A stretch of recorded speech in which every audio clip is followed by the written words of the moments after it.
Lisa Sánchez Ortega, bienvenida, ¿cómo estás? Muchísimas gracias, con gusto de verles. ¿Cómo estás, Jacobo? Carmen, buenos días. Buenos días, Lisa, gracias. Jacobo Dayan, buenos días, bienvenido. Buenos días, Carmen, Lisa, ¿cómo están? Buenos días. Por muchas razones el tema de Julio César Chávez Jr. acapara la atención, no es para menos.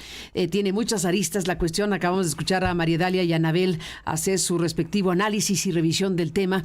Y bueno, pues estamos en una combinación de cosas. Por un lado, estamos viendo cómo se aprueban a la velocidad del rayo leyes de todo tipo en un periodo extraordinario que tiene que ver con la seguridad, con la inteligencia, con una cédula biométrica, con un conjunto de cosas de las cuales hemos hablado de manera muy importante aquí con varias voces. Y a la vez estamos escuchando y viendo y siguiendo noticias de alto impacto, como que detuvieron a un individuo como Julio César Chávez Jr. y lo acusan de lo que lo acusan. Y la presidenta dice, no sabía.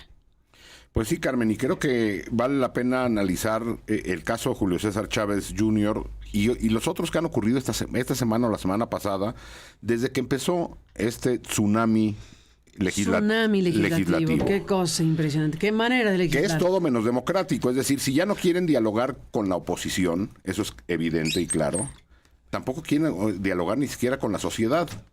Es decir, aprobar, pues que fueron 16 iniciativas que implicaban, no sé, decenas de 30 leyes, creo, y constitución, en 2 semanas, sin ni siquiera un diálogo, ya repito, ya no en el Congreso, con la sociedad misma. Era imposible darle seguimiento a todo lo que se estaba aprobando. Entonces, democrático no es. Ahora, si vemos lo que ocurrió esta semana, estas 2 semanas que se aprobaron esto, porque todo este tsunami del Congreso legislativo se centró mucho en temas de seguridad, telecomunicaciones, desaparecidos, etcétera. Lo que dicen es de que había que dotar al Estado mexicano de las herramientas necesarias para perseguir el delito, garantizar la seguridad, porque les estamos exigiendo al Estado mexicano seguridad, justicia, resultados, que encuentren desaparecidos, y dicen no tener las herramientas. La pregunta es, veamos nada más los 4 casos que voy a enlistar ahora, que son los que me llegan a la mente. Evidentemente el caso de Julio César Chávez Jr. Había una orden de aprehensión desde hace 2 años. La pregunta, Julio César Chávez Jr. no es una persona que sea difícil de encontrar. O sea, tiene presencia pública, peleas, entrevistas. La pregunta es, ¿por qué nunca se cumplió esa orden de aprehensión hasta que los Estados Unidos lo detienen? Es decir, ¿necesitaban más herramientas para hacer algo tan obvio como eso? O el caso de las 3 instituciones financieras. Es decir, no sé si haya algo allá detrás de fondo real o no lo haya, pero es evidente que la investigación se hizo en Estados Unidos, y de nuevo en México lo que pedimos es, pues díganos, pásenos la información, dónde está la investigación que se tendría que hacer en la UIF, en Hacienda, en la Fiscalía General de la República. Pues no está. Para eso no se necesita CURP biométrico. Bueno, Mexicanos contra la Corrupción hace unos días publicó un reportaje sobre el tema de la UIF, dando a conocer que la UIF tuvo conocimiento de Vector y ciertas transacciones que están ahí registradas en el reportaje. Entonces, hace algunos años antes de esto. Para eso se necesitaba la militarización de la Guardia Nacional, se necesitaba el CURP entregar biométrico. La Guardia Nacional al Ejército ya formalmente.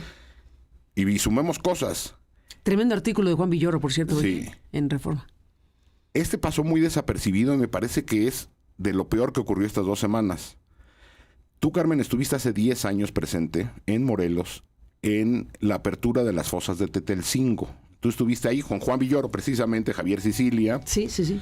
Bueno, en esa fosa hace más de 10 años aproximadamente se sacaron 117 cuerpos. Y es una fosa de la Fiscalía, no es una fosa clandestina del crimen organizado. Es una fosa de la Fiscalía de Morelos, que enterró de manera ilegal, sin carpetas de investigación, como animal, gente amarrada, gente con identificación en la bolsa. Ahora que quieren CURP biométrico, si hay gente que tiene una INE en la bolsa y no pueden dar con la una familia. Cosa espeluznante. Tú estuviste ahí, Carmen. Estuve. Bueno, desde entonces se dijo que había una fosa peor, también de la propia Fiscalía de Morelos, la de Jojutla. Se empezó a abrir la fosa de Jojutla hace 10 años. Se sacaron cerca de 100 cuerpos hace 10 años. Y se decidió cerrar porque había mucho más. y durante 10 años se negó la reapertura de esa fosa. En estos días se volvió a abrir la fosa de Jojutla. Y sacaron, hasta donde me quedé, 65 cuerpos más y seguían saliendo. Y la fiscalía dice que no son cuerpos, que son restos, que todavía no puede garantizar que sean seres humanos. Para eso necesita el Estado más capacidades como las que solicitó para abrir una fosa de la propia fiscalía que enterraba gente sin investigación, sin nada. Y la última que agrego a esta lista parece que no tiene nada que ver, el horror de Ciudad Juárez. Uh-huh. ¿Qué autoridad puede estar revisando a un crematorio que tiene desde 383 cuerpos? Pero no de la última semana, Carmen. No, acumulados por los años. Por meses. ¿Y qué más ocurría en ese crematorio? Ayer hablando precisamente con Javier Sicilia me decía, recuerda, hace 10 años hubo un caso similar en Acapulco, yo ya no lo tenía mapeado. Nos acordamos ayer. Es decir, en Acapulco hace 10 años sacaron, había otro crematorio con decenas, 50 cuerpos, 60 cuerpos. Ahora vemos 383 cuerpos. Es decir, el Estado mexicano es incapaz de poner controles en lo más elemental y ahora nos están diciendo que requieren más juguetes. No tiene sentido. Sí, bueno, justo a partir de esto que tú estás mencionando, Jacobo, creo que lo interesante para entrar en materia de pues cuál es el nuevo orden jurídico que rige la política de seguridad en el país después de este periodo extraordinario tan atropellado es justamente pues referir a esta última característica que tú dices, ¿no? Siempre se nos ha dicho que para poder ser más efectivos en la lucha contra la delincuencia, en la reducción de la violencia, lo que se necesita es aumentar las capacidades del Estado y la posibilidad de que esas capacidades se utilicen, digamos, en ausencia de controles o, para decirlo claro y llano, con mayor nivel de arbitrariedad, ¿no? Discrecionalidad, arbitrariedad, protección para quien los está utilizando y no para quien es el destinatario de la política de seguridad, que tendría que ser en un país civilizado el ciudadano, las ciudadanas. Hay algunas cosas que nos están preocupando al respecto, Carmen, porque bien ya decía Jacobo, bueno, la argumentación es necesitamos más capacidades, esas capacidades tienen que venir desprovistas de controles, porque si les ponemos controles burocratizamos y además le damos la posibilidad a los criminales de que se enteren, sepan qué vamos a hacer, cómo lo vamos a hacer, y entonces no va a funcionar. Bueno, los ejemplos que nos acaba de poner Jacobo no solo nos demuestran que no necesitaban, digamos, más controles, porque en el caso ¿no? De Julio César, pues había una orden de aprehensión no ejecutada, se argumenta que se desconocía que existía, ¿no? Ya un proceso judicial, una carpeta de investigación abierta en su contra, son cosas que simple y sencillamente pues no se ejecutan porque se interfiere con eso una serie de intereses político-criminales de los que hemos hablado hasta la saciedad en esta mesa. Pero vamos a entrar un poquito con más detalle a ver pues cuáles fueron esas atribuciones acrecentadas que hoy en día ya nos rigen para que tengamos una idea de cómo nos tenemos que cuidar también nosotros los ciudadanos, además en un contexto que hay que decirlo, pues de menores posibilidades, herramientas y recursos en manos del ciudadano para defenderse de la autoridad. Empecemos con la Guardia Nacional, si les parece, y luego nos vamos, conforme nos dé el tiempo de este espacio, con otras leyes. La Guardia Nacional se ha hablado mucho en los medios de comunicación, pues que lo único que hacen estas leyes secundarias es cumplir con el mandato constitucional de dejar de ser una corporación civil y policial para volverla una fuerza armada permanente. Y en ese sentido creo que se ha normalizado y se ha de alguna manera banalizado lo que significa este cambio. Vamos a ver lo que significa este cambio. En primera instancia, pues significa una anomalía país, es decir, México, para todos los efectos prácticos, deja de tener una Policía Nacional Civil. Dejemos... A ver, lo dijiste rápido, pero fíjate lo que estás diciendo. Dejemos que eso se asiente. Prácticos, a ver. México deja de tener una Policía Nacional Civil. Habrá quien nos argumente, no, Harfuch acaba de sacar una convocatoria para una nueva policía ministerial de investigación. Bueno, mientras eso no exista, México no tiene una Policía Nacional Civil, tiene 4 fuerzas armadas que van a poder hacer seguridad pública, y lo primero que hay que decir es que en 953 páginas de homologación de legislación secundaria para armonizar esa reforma constitucional de septiembre del 2024, lo único que se les olvidó a los legisladores, Carmen Jacobo, fue el segundo objetivo de la reforma, que era regular el uso de la Fuerza Armada Permanente en tareas de seguridad pública. Es decir, ¿se reguló? Sí cumplieron con el primer objetivo, que era volver a la Guardia Nacional una Fuerza Armada, pero no cumplieron con el otro objetivo, que era regular el uso de la Fuerza Armada Permanente en seguridad pública. ¿Qué significa regular? Lo que decía Jacobo. Poder definir qué van a hacer, para qué lo van a hacer, cuáles van a ser los objetivos y los indicadores que nos van a decir si cumplieron con lo que tenían que hacer.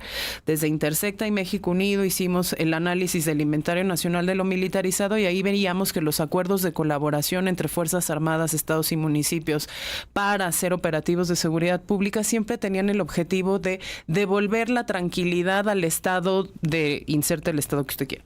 ¿Qué significa devolver la tranquilidad? ¿Cómo se mide?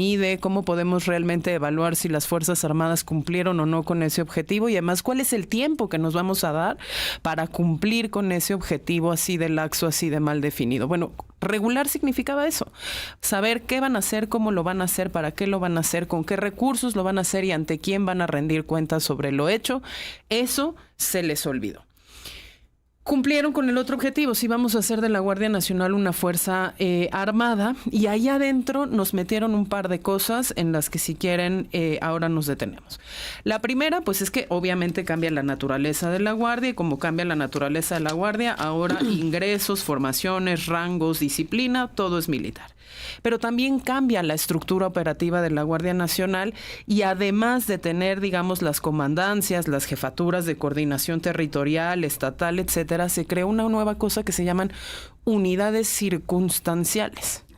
Unidades circunstanciales que no está definido en esa legislación ni qué son, ni qué van a hacer, ni qué circunstancia, ¿no? van a atender. Y creo que eso es particularmente peligroso, porque entonces vamos a tener ciertas unidades operativas que de acuerdo a la circunstancia, imaginamos nosotros por el nombre, pues van a estar atendiendo ciertos temas en un mandato amplio que tiene la Guardia Nacional en materia de seguridad pública, pero no está claro qué es lo que van a hacer. Por si eso fuera poco, también cambiamos las facultades que tenía la Guardia Nacional, y entonces les devolvimos, por ejemplo, esto que ya se ha hablado mucho en medios, la facultad de hacer operaciones encubiertas de usuarios simulados en, ojo, tareas de investigación preventiva del delito. Es decir, no es un operativo encubierto en la persecución del delito, es en la investigación preventiva del delito, para que esto no ocurra. Y eso la Suprema Corte de Justicia ya había dicho, que era particularmente arbitrario y peligroso, porque entonces todo podía significar investigación preventiva. Y tampoco había indicios o evidencia suficiente de que hacer esa supuesta investigación preventiva en realidad tuviera un efecto positivo sobre el delito. Lo mismo pasa con la intervención de las comunicaciones también de ciudadanos, ¿no? Para la investigación preventiva de delitos como el robo de hidrocarburos, o la posibilidad justamente, ¿no? de hacer tareas de investigación sobre los hechos que resulten de esa investigación preventiva del delito, ya sea por la intervención de comunicaciones o por las operaciones encubiertas, en algo, y aquí te voy a dejar también pues otra idea para pensar, que cambia por completo la realidad en la que estábamos, porque ahora no vamos a tener civiles investigando civiles. Y esto lo digo porque mucha gente nos ha comentado pues que antes de esta reforma la Guardia Nacional ya tenía facultades de investigación. Es cierto, pero la Guardia Nacional estaba regulada como una corporación civil de carácter policial y tenía ciertas obligaciones que, aunque no se hubiesen cumplido a cabalidad, aunque estuviese poblada eminentemente por elementos militares, sí era un marco jurídico civil sobre el que los civiles se podían defender de una manera. Ahora, Carmen, con esto vamos a tener militares investigando civiles. Entonces, la realidad de hoy Ya no es que tengamos civiles investigando civiles, sino que tenemos militares investigando civiles. Y eso sí es un cambio de concepción de la seguridad, de capacidad del ciudadano de incidir sobre la defensa de la violación de sus derechos y de cómo el Estado está conceptualizando la seguridad. Estamos frente a un Estado que tiene 4 fuerzas armadas sin policía civil a nivel federal, que tiene una Guardia Nacional militar con capacidad investigativa, lo que deja militares investigando civiles, y donde se les olvidó regular el uso de las Fuerzas Armadas en tareas de seguridad pública, pese a que era un mandato constitucional de una reforma que escribió la mayoría y aprobó la mayoría. Sí, Carmen, creo que es importante. No, pues es tremendo. Es tremendo, pero tremendo. Pero ahora hay que poner cuál es el marco en el que este marco jurídico va a estar operando. Se nos dice, los militares que ahora van a hacer investigación y persecución del delito. ¿Podrías esperar un tantitito para preguntar una cosa? Para que no se quede esta parte. Dijiste, se les olvidó regular.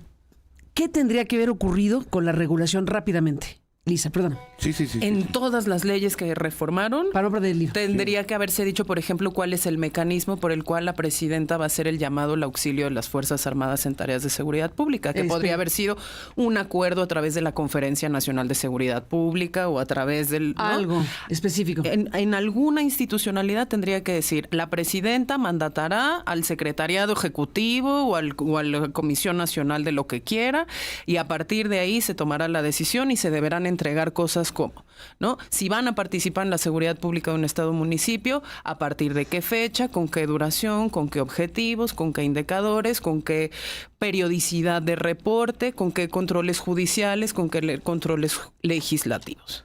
Eso no ocurrió.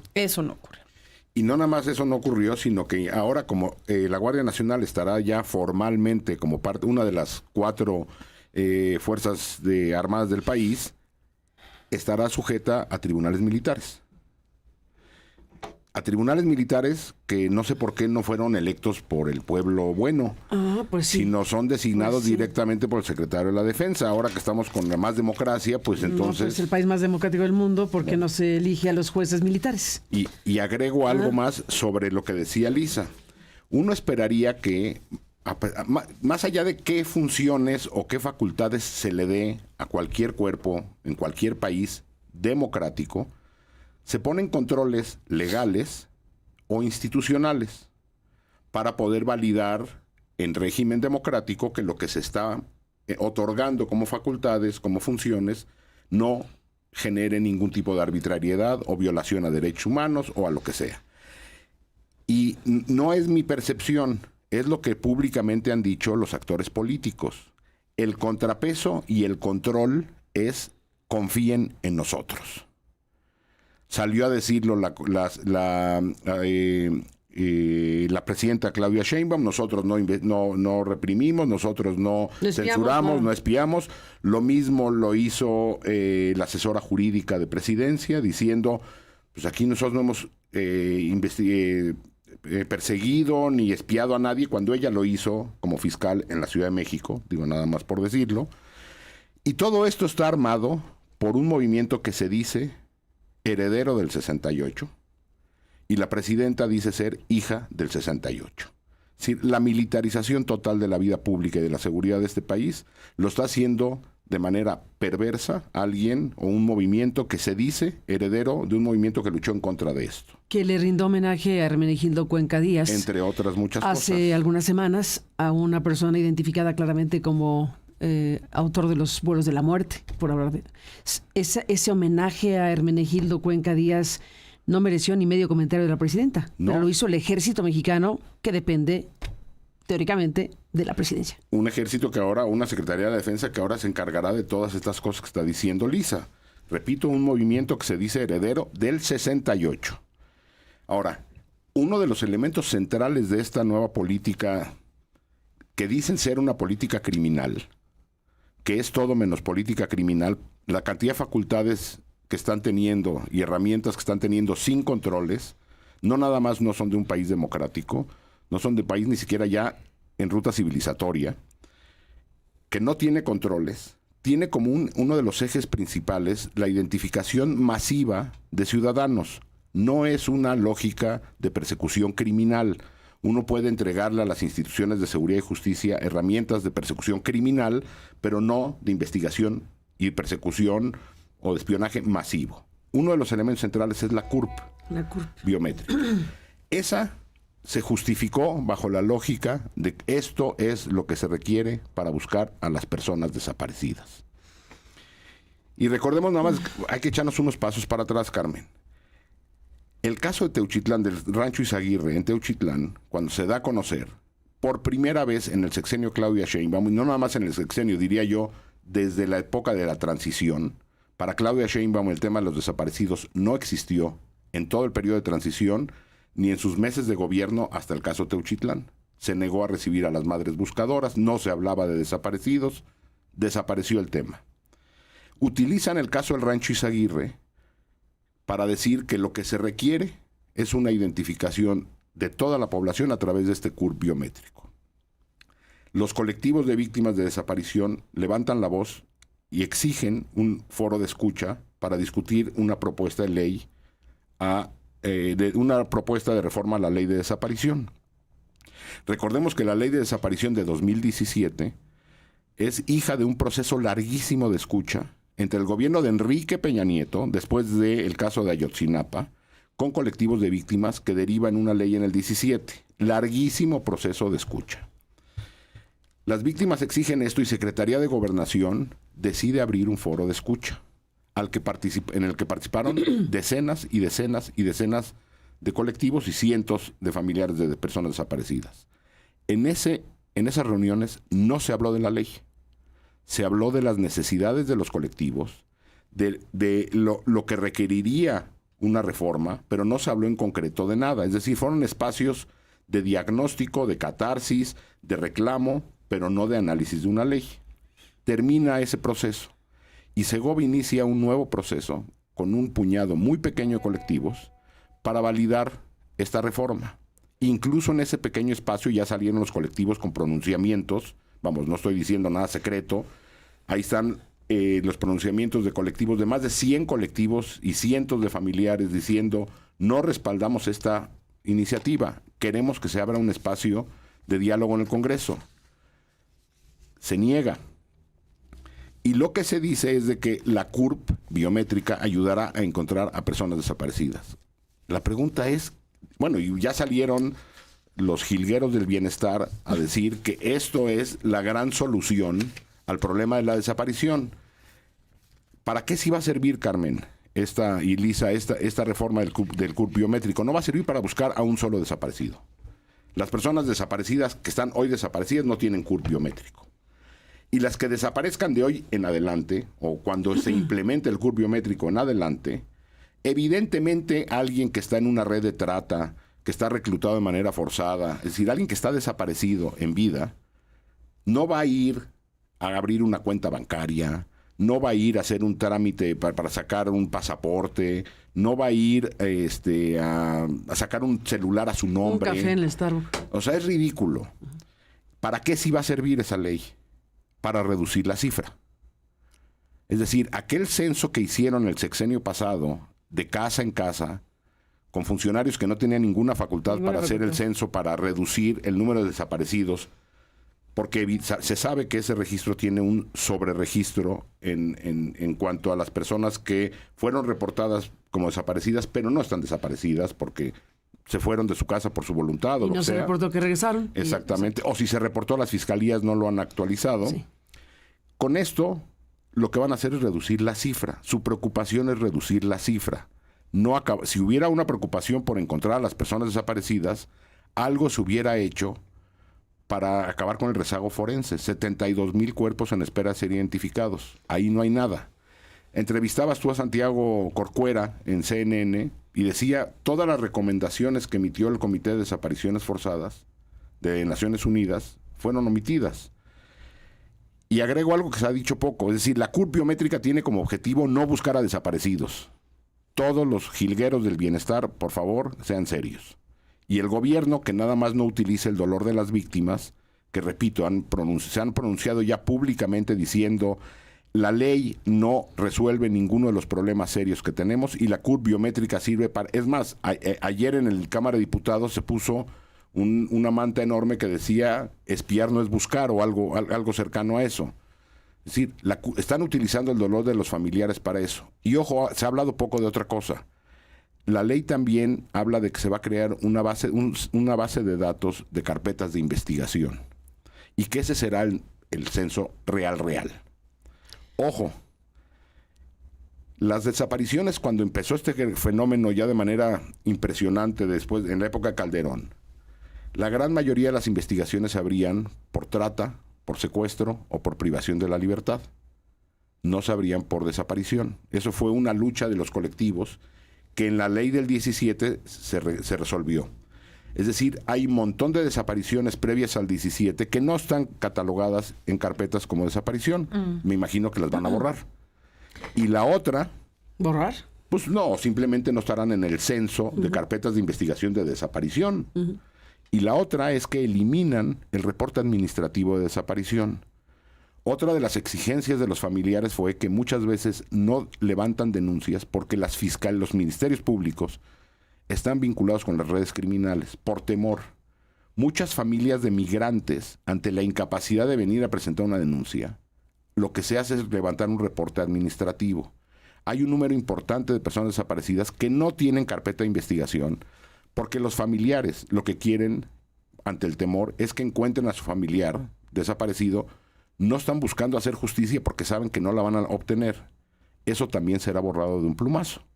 Entonces, el objetivo de esta ley es hacer de manera masiva y sistemática y con tecnología una reducción de personas desaparecidas.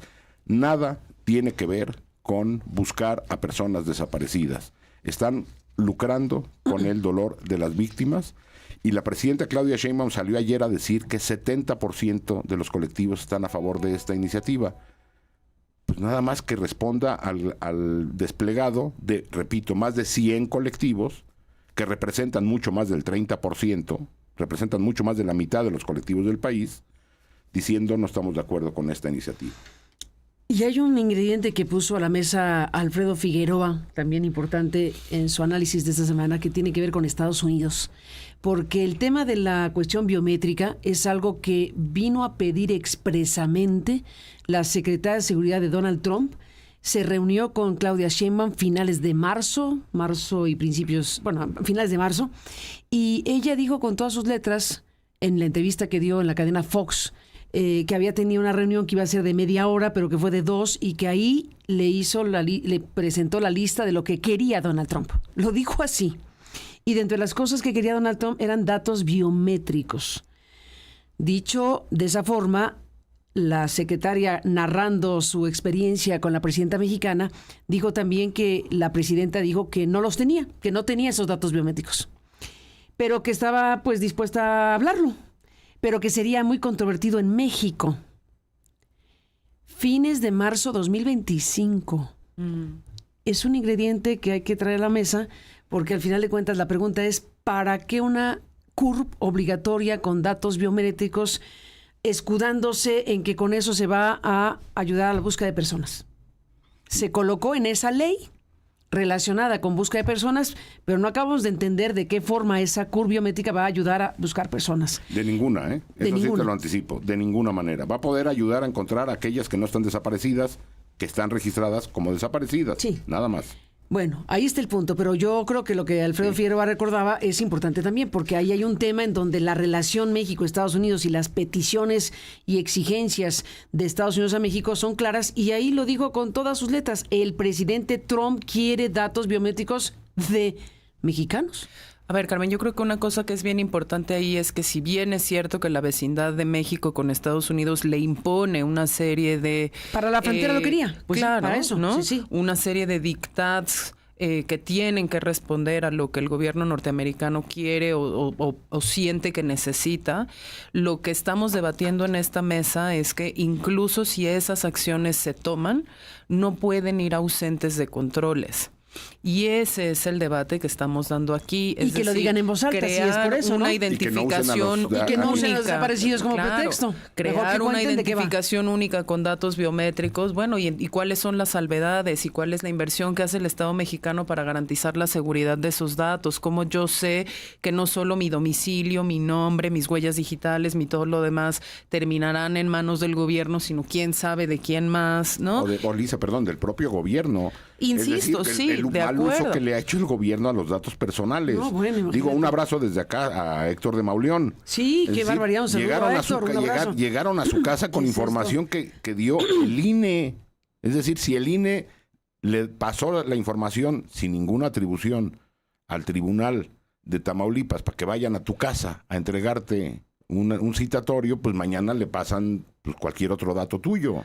Correcto, digo, siempre yo doy por sentado que lo que hay que limitar primero es la acción gubernamental, pero insisto, incluso fuera de esa discusión también hay otros controles en donde uno tiene que estar seguro que esos datos van a estar bien manejados, en ausencia sobre todo del órgano garante que hacía la protección de datos personales, que es el INAI, porque ese ya tampoco existe. Entonces, claro que iba a ser controversial, por supuesto, claro que levanta Eso le muchísima dijo- preocupación. eso le dijo Sheinbaum por a la supuesto, secretaria. pero entonces de Va a ser marzo para acá ellos tenían la responsabilidad de establecer una legislación que estuviera blindada en términos de controles para que la ciudadanía pudiera confiar. Ese no fue el caso porque están plagadas de ambigüedades y se pasó en un proceso en donde de nuevo no hubo ni medio debate. Ni medio debate.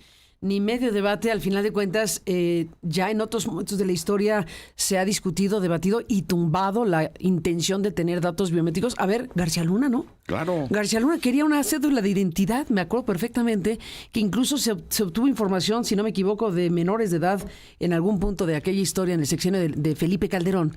García Luna, como secretario de Seguridad Pública, intentó, y la oposición y la sociedad, y fue un escandalazo. Y La oposición al gobierno. la oposición que existía en el gobierno, que son ahora los que gobiernan. Exactamente, hoy gobierno. Entonces, los que entonces no gobernaban, pero eran oposición, lograron tumbar lo que ahora están aplicando.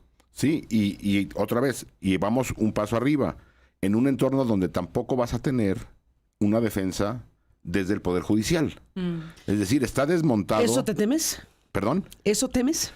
No, pues eso ya es un hecho, Uy, Carmen. uy.